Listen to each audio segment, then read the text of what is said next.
why there's so many single people in the Black community. On both sides, like, why can't we figure it out? Like, we all have opinions. Everybody got the answer, but we all still single. This in our community comes from slavery. A lot of people don't know that. I don't know if you've ever read the Willie Lynch letter. And in the Willie Lynch letter, he broke down how to continuously have Black people in psychological warfare. Welcome to Can I Say This? And today we're going to talk about therapy and healing. And today's topic is called Have You Sat on the Couch? So I'm super, super excited. Today I have Dr. Tizana Morgan, who I think is the best therapist on the planet. And we're going to talk about healing and talk about how that impacts our community and how it's shifted and maybe some things that'll help you along the way. So welcome, Dr. Morgan. I call you Doc affectionately, as you know. So excited to have you. I also want to make sure, give you space because you've got some great things to share about what you're doing and your office and things like that. So I want to make sure I give you space to do that. Do you want to do that now or should we just go ahead and get into it? Let's get into it. We'll throw it at the end. All right, let's throw it at the end. So, the one thing I say is, mental health is just as important as physical health. And we see that even more now than we ever have before. And it's funny, I remember growing up, in our community, it was like, I don't need the therapy. I don't need a shrink. I'm not crazy, so forth and so on. And now therapy seems to be so much more accepted, praise God, right? Which is a good thing because we need it. And when I think about it, I think about every therapist isn't created equal. And I personally have had quite a few individual couples, all of that. But, now that it's more acceptable in this community and abroad, why do you think people today are still a little apprehensive for therapy? Well, I think it's two parts in that. Within our community, every system that has been set up to protect us has hurt us. So from the police officers to the medical field, even mental health therapists. So in that, with us, it's a big apprehension of, can I trust you? Okay. Now, with the rest of the community, I don't necessarily know if they recognize that mental health is just as important as getting your yearly physical. So people like to wait until they're having a breakdown to come to therapy, right? You never want to be reactive. You want to be proactive with all of your health, right? You don't wait until you have a cavity to go to the dentist. You go get your cleaning I get mine every 3 months, okay? But you go get your physical once a year. Those are the things, and you don't look at your mental as a strong component. But what I will say is your whole body is protected with muscle. All your bones are protected with muscle, except for your brain and your spinal cord. Okay. That is actually protected with bone. So I try to assist individuals and say, why do you think that God had your central nervous system, the only thing in your body protected by bone? Right? And when I start speaking in that language, they understand the importance of protecting your mind. Yeah. So no, that's good. That's good. And protecting your mind is a daily thing, right? Like I know a lot of times, I feel like I'm gonna have therapy for the rest of my life, as you know. But it's something that you have to be consistent about. But even for people who are maybe apprehensive, new to therapy, have a therapist, is just not working. What would you say for someone to pick a good therapist, right? Someone, what is something they should be looking for? What's something they should be thinking about when, I need somebody that I can meet on a regular basis, but that also gives me work and gives me something to do in the in-between to kind of keep me accountable so I can make a difference in my mental health? Well, the first thing is when you are looking for a therapist, it's like dating, okay? Yeah. Right? You got to date a couple therapists to see if they're going to be a fit for you, all right? You also need to know your personality style, right? Yeah. I am an educator. I love to teach, right? And I'm more solution focused. So when you come to me, yes, we're going to talk about feelings, but then every once in a while, I'm going to tell you, stop that. Don't do that no more, okay? Sometimes it's just that simple, right? But then also be okay with if this therapist didn't work. Right. So I believe that sometimes you can do things in phases. So let me validate the parking really quick. Right. So I've had individuals or they went to a therapist for 6 sessions somewhere else, and that therapist got them to level 3. Right. But then they come to me, I pick up from level 3 and get them to level 20. Right. So even if you have to switch therapists, be grateful for the journey. So some things to look for: personality type, right? Now, I'm a person where, because I'm so productive in life, I don't like really giving a whole bunch of homework, right? I'm not printing out worksheets and asking you all of those things. My clientele, they are usually extremely busy as well. So I'm not going to give you those type of homework assignments, right? You want to look at somebody that knows how to tailor their treatment plan to you, right? We can do a copy and paste treatment plan. A lot of doctors do that. And then the last thing, and this is something that a lot of people don't know, never go to a therapist that's never sat on the couch. Yes. Have you sat Okay? on the couch? Yes. That should be your first question before we get into this. Have you? Yeah. Have you been in it? Because there are some people in my belief system, I believe that some people were sent and some people went, right? There are some people that God sent, and in the multitude of counselors, there are wisdom, right? But then there are some people, they went to get their master's degree in counseling because they need counseling. So even as an instructor during orientation, I would tell the students, my first job is a gatekeeper. And what that means is some of you guys are not called to be a counselor. Some of you guys need counseling. Don't pay $40,000 because you need to sit on the couch, right?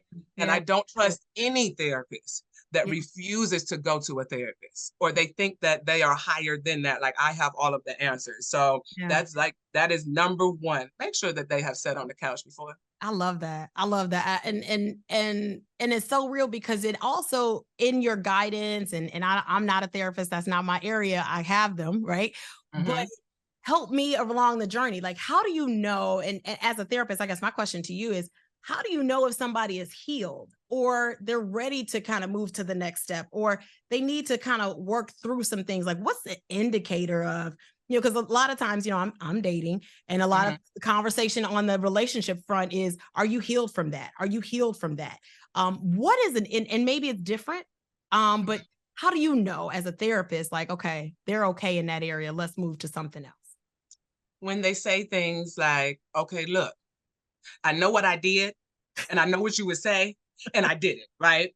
So by the time they get to their next session and be like, look, okay, yeah, you want to know what? I cussed him out, but I also understood that you want to know that was a trigger for me, right?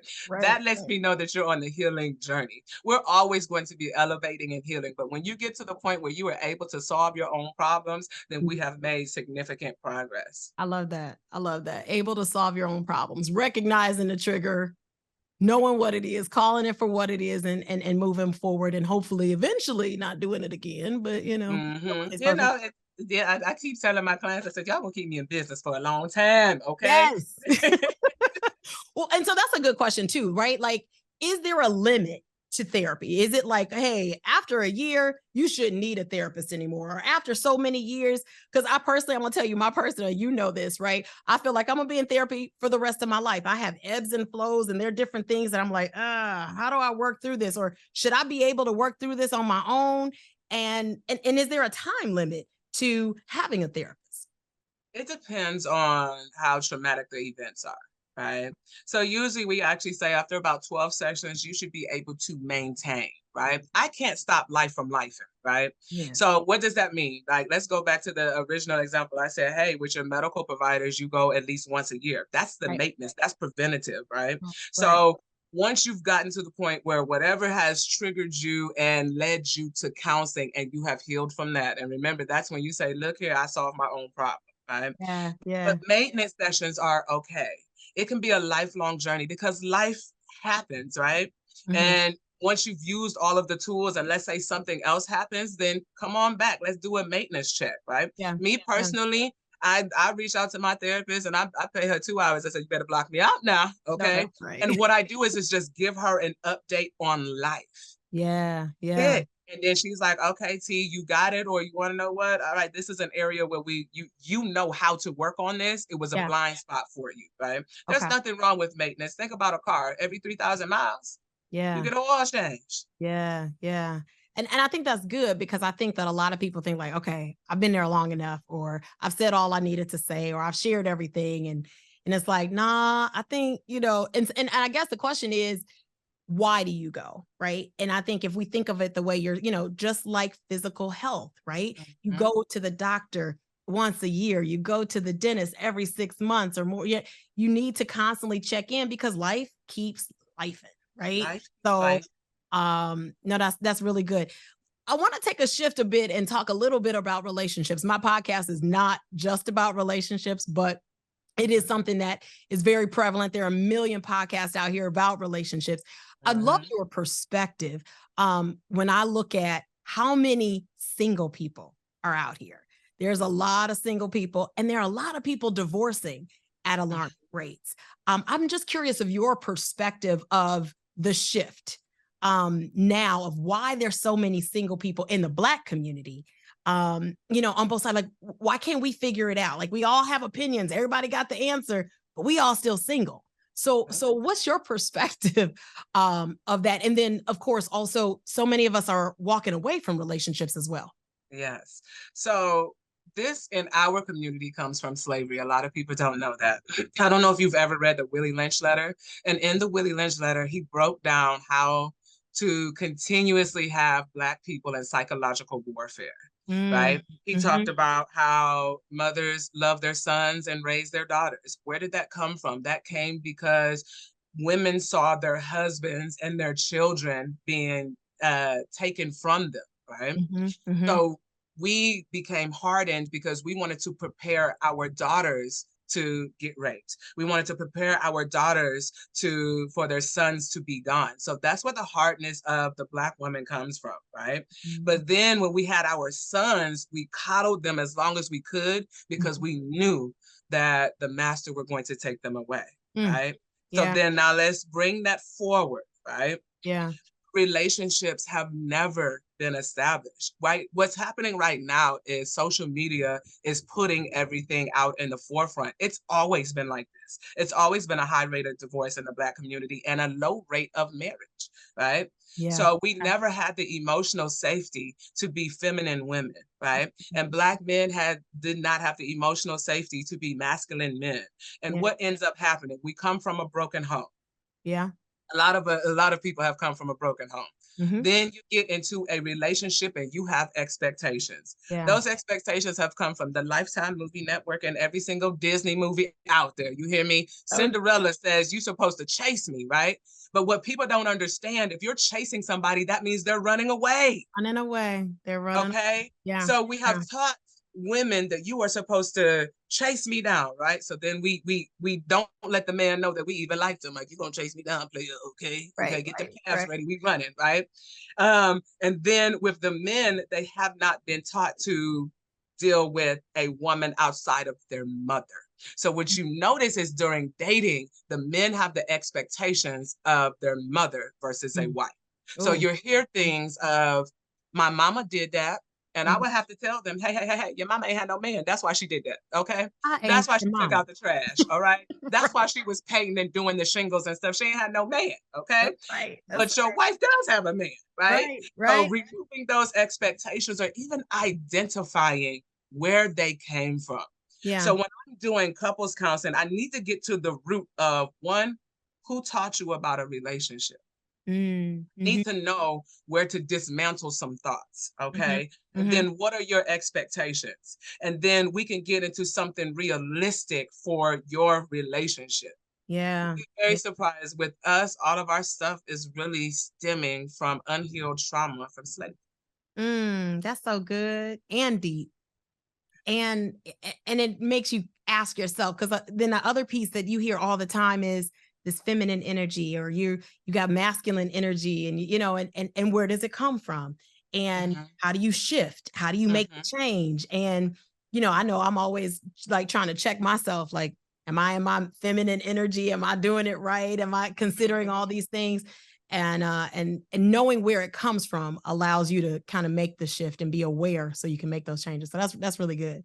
And That's actually, that comes from safety, right? yeah, With a woman, if we don't feel safe, we're going to move into our masculine energy. yeah. But when the man protects us mentally, emotionally, spiritually, physically, sexually, and relationally, baby, you get whatever you want to, You honey. have it What you all, need is how right? you need, okay? And Right. I think, but then also where the man also has to feel emotionally safe to operate in his leadership as well. So you're gonna have me get Yeah. to how many minutes we got, Hey, okay? How hey, many minutes we got, right? you got So even time within today. our community, like women have been promoted, in the Black community. Black women, we usually have leadership positions. Yeah. Every time we get a leadership position, what happens? We go through leadership training. Yeah. So then we get in a relationship with our beautiful, okay, melanated Black kings. You hear me? Hey. All right. Right. However, a lot of times they have not climbed the corporate ladder to get those leadership skills, and then they didn't get them from dad at home. Right. So what ends up happening is we're in a relationship. I know as a leader, you're not leading me properly. So I'm not listening to you. Yeah. Yeah. So you want the title, you want the benefits of the title, but you haven't gone through the training. Yeah. You're not Once doing you the go through work. the training and lead properly, I'm telling you, all of us women, honey, we are soft as it can be. Yeah. Yeah. No, I can definitely say, and without getting too deep, I know in my relationships, I can recognize myself like, hey, you can have whatever you want, or I don't trust you. And because I Yeah. don't trust you, I ain't really listening. I'm hearing you, but I'm not listening to you because I don't trust you. And so that to me speaks volumes. Yeah. What would you say, again, and I appreciate the fact that it's not an epidemic, right? It's not something that hasn't been happening. We have been, I'm a product of divorce myself, right? So people have been getting a divorce for a long, long time. One of our episodes we're talking about is co-parenting, and but not to go there, but when you have kids and you're trying to have that balance with your ex, and then you have another coming into the situation, right?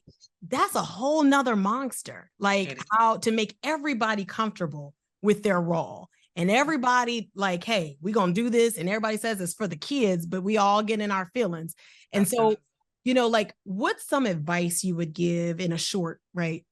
In this quick interview that we have, but what's some advice you would have for those that are bringing someone into a situation to stay in their role and, hey, I trust you because you're my new man, and this other guy, I still got to deal with him, right? Because we got kids. How do what's that balance look like? I think the very first balance is for the divorced individuals to heal. What we tend to do is when we've emotionally checked out, we just wait on the divorce, right? But the healing process doesn't get started for real until that gavel hits. Yeah. So make sure that you are truly healed, because you can identify two divorced individuals when they're healed, when they can co-parent effortlessly. Okay. Yeah. I'm not upset. I'm not jealous. I've healed from a lot of things. When children are involved, you don't get the luxury to sit back for 6 months and cry and purge. The day you got divorced, you still had to feed the kids. Okay. They had to go to school. You still have to do homework. Life didn't get to stop and or pause. Right. And I think a lot of times what happens is people forget that. Yeah. This is the death of something. Yeah. And whenever there's a death, you have to go through the stages of grief. So then now, let's say you went through the stages of grief and you have healed. And when you incorporate a blended family, right? What does that look like? That's a conversation between the new couple. What does blending look like for you? Yeah. Okay. Yeah. There are times where there are individuals where they say, look, I want to be just a step parent. I am backup. I ain't no extra anything. Right. But then there's individuals like me. I don't half step a thing. Okay. Yeah. I'm okay. all, Don't call my kids step kids. We gonna fight. Okay. For real. Right. So you have to figure out, and that comes with being with somebody who is also like-minded. That's important. That's important. That's really important. And then understanding the respect of the roles. I have seen families blend extremely well. Okay. Yeah. And then I've seen somewhere I'm like, y'all don't even know how to spell blend, do you? Okay. Like y'all need to let this go. Y'all two separated, right? Because that's part of moving forward in life. But I think that comes from emotional maturity as well. That's good. That's real good. And I know that's going to help a lot of people, right? Because it's like, to me, it seems like an alarming rates, but you made that's so clear that it's really, really not. It's just social media. Like we're just so much more aware because we have so much more access to each other and to people telling their stories and taking pictures of everything that they're going through. And now we know so much more. Absolutely. So I just want one more question before I hate to wrap this up too quick, but this has been really, really good. I want one thing I want to leave people with, right? What would you say is an exercise if someone doesn't have a therapist, but they know they need something, right? They need some guidance. They need, and I see like they have this stuff, these apps. I don't know anything about the healing apps because I have an amazing therapist, the best one on the planet. And like, how do you help people who like, I need help? I need to talk to somebody. I'm not sure what direction to go. Maybe their insurance doesn't cover it. That's a big thing. What suggestion do you have for people who know they need something, but don't know where to start? I think the very first thing is call the number on the back of your insurance and see who is in network. Yeah. Okay. Yeah. I do recognize and I want to acknowledge the fact of how hard it is to make that first step to find a therapist. Because by the time you get to the point where you're looking for a therapist, you have tried everything. I know you have. So even at my private practice, when people call, I'm excited that they called because I know those hurdles to make that very first phone call. Yeah. Right. So now let's say you don't have any insurance. I would look at local churches or even community-based organizations who provide counseling. The one good thing about Google is you can type anything in there and find what you need. Yeah, right. that's real. Now, I do want to have this disclaimer because social media is what's keeping me in business, by the way. All right. Do not utilize social media as your therapist. Ooh, that's good. Yeah. Please don't. So what ends up happening is you see somebody and they say, hey, journaling worked for me, and that's how you cure anxiety. Yeah. They don't say is, I've been in therapy for 26 sessions. That's why it worked for me. Right? I forgot that part. Right. They don't ever say, like, by the way, I had to have a breakdown. I rolled on the floor. My therapist had to pick me up a couple times. We went into prayer, laid hand, whatever it is, right? They don't tell that. They just say, you want to know what you need to journal. So then you have a vulnerable individual. Yeah. You have a vulnerable individual, and they're like, the journaling is not working because guess what? That was not a tailored treatment plan for you. Yeah. Right. That's but good. then let's say you don't have any other resource at all. No insurance, no money, no anything. Mental and physical go together. Yes. Right. So if you can't do anything else, I want you to remove the antidepressant foods from your diet and work out. What does that mean? Okay, sugar, say bye-bye. Okay. Chips, I want you to say good riddance to them too, right? Even if you start walking, because a lot of times it's a hormone imbalance. Yeah. Yeah.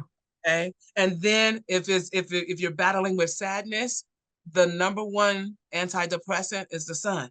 Open the windows. Look at that. Yeah. Open the blinds, open those curtains, get you a little bit of sun, right?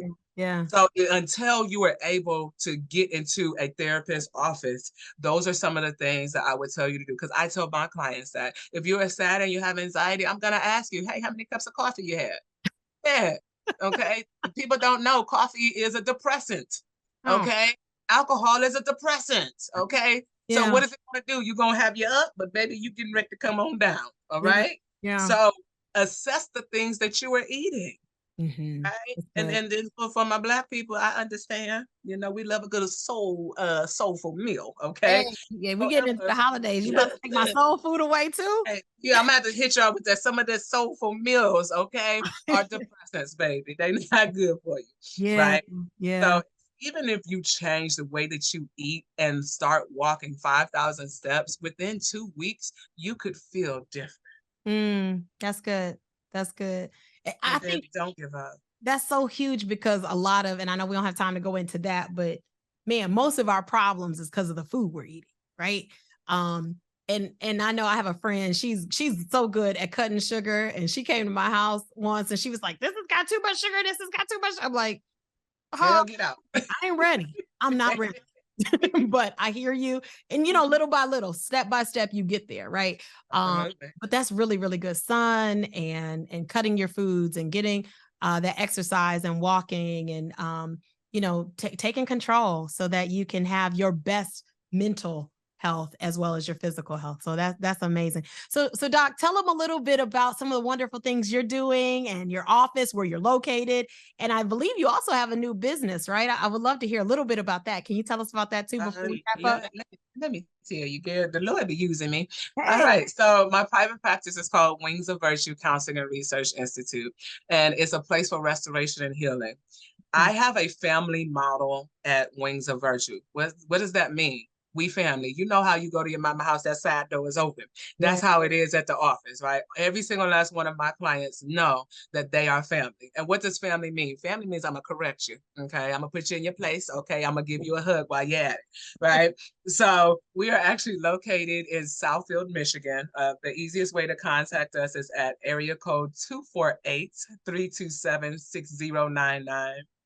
But then I went on a healing journey a long time ago, and God placed on my heart to do more of a holistic approach with mental health. Right. I was already working on food. I was working on fitness with all of my clients. And then now I developed a tea line. It's a holistic tea line. It's Okay. called Divine Teas by Dr. T. Ooh, Right now we have 5 flavors. One okay. of the flavors is called liquid chill pill. So that's for my anxiety people. Okay. I Yeah. want you to go ahead and drink that. Okay. While Okay. we're in Okay. counseling session. Right. And with that, what it does is it has hemp in it. So hemp actually brings it down. Hemp is not THC, people. Okay.